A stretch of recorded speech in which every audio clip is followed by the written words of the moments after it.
पता नहीं कहाँ से अचानक चलनी शुरू हो गई हवा।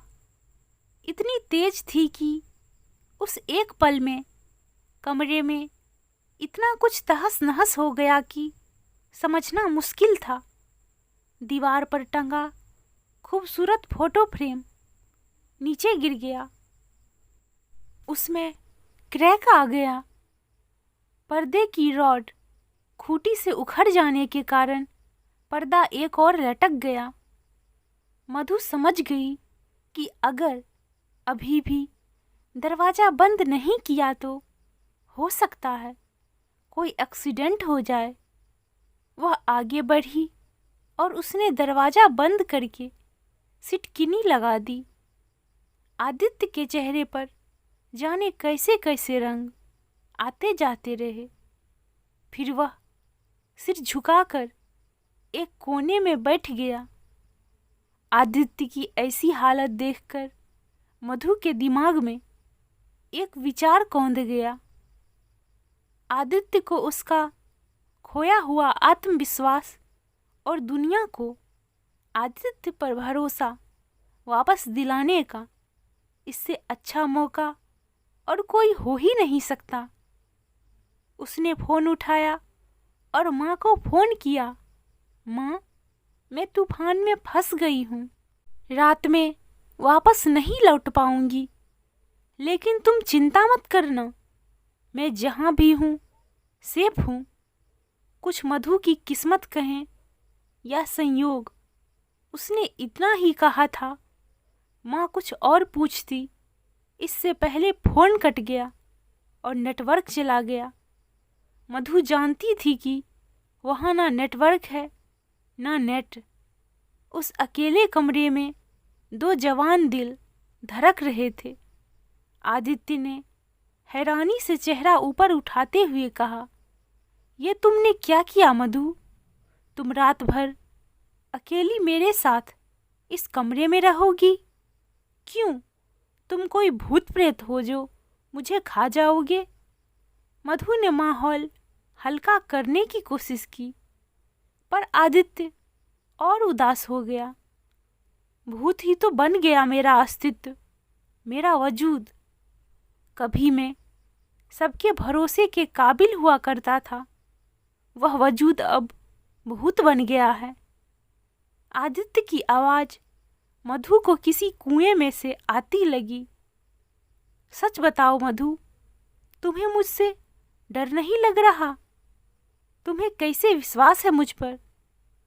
किसी पर भी विश्वास करने के लिए खुद पर विश्वास होना जरूरी है, और मुझे विश्वास है अपने प्यार पर, अपने चुनाव पर, अपनी पसंद पर। आदित्य, तुम्हें कभी गलत समझा ही नहीं मैंने।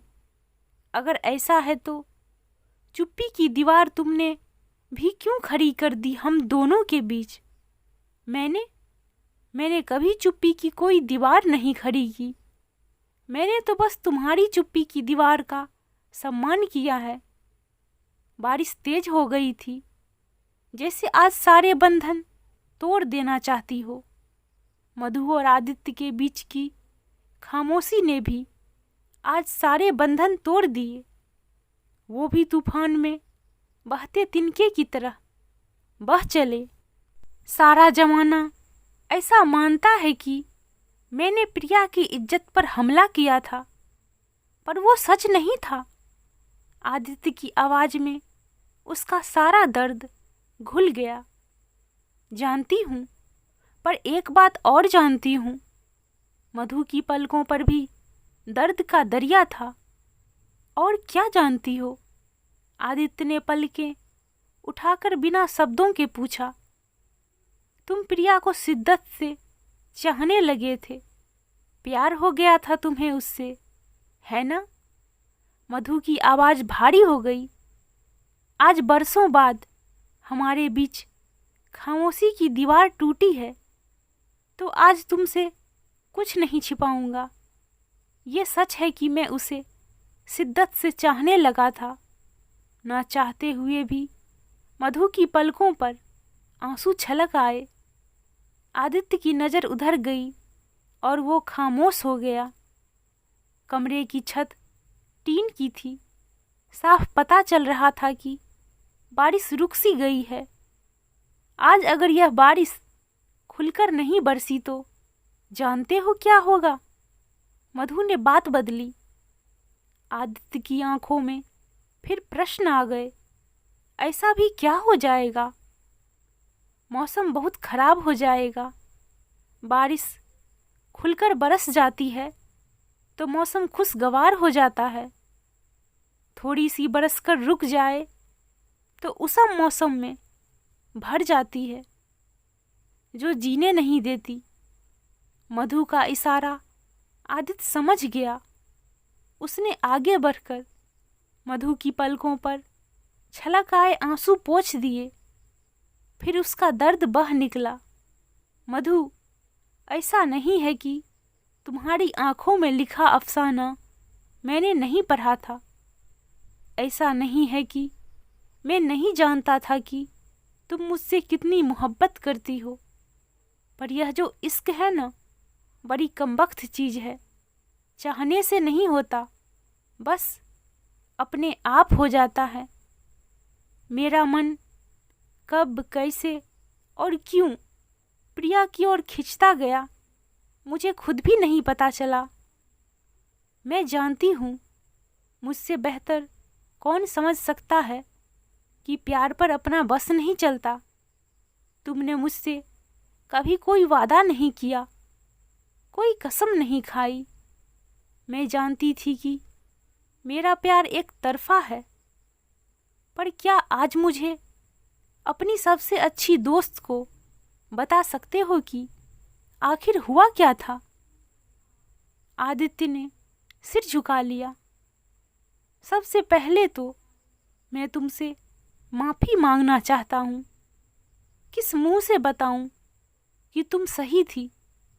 तुमने मुझे प्रिया के खुदगर्ज स्वभाव के बारे में बताया था, लेकिन मैं उसे तुम्हारी जलन समझता रहा। मधु मुझे इस्तेमाल करती रही। तुम जानती हो कि मैं इकोनॉमिक्स का सबसे अच्छा स्टूडेंट था। प्रिया ने मेरी आंखों में अपने लिए प्यार पढ़ लिया था और इसी का फायदा उसने उठाया। वह मेरे प्यार को हवा देती रही, जताती रही कि उसे भी मुझसे प्यार हो गया है, और बदले में मैं अपनी सारी नॉलेज डिफरेंट लाइब्रेरी से ढूंढी गई, डिफरेंट बुक्स से बनाए गए अपने सारे नोट्स उसके साथ शेयर करता रहा।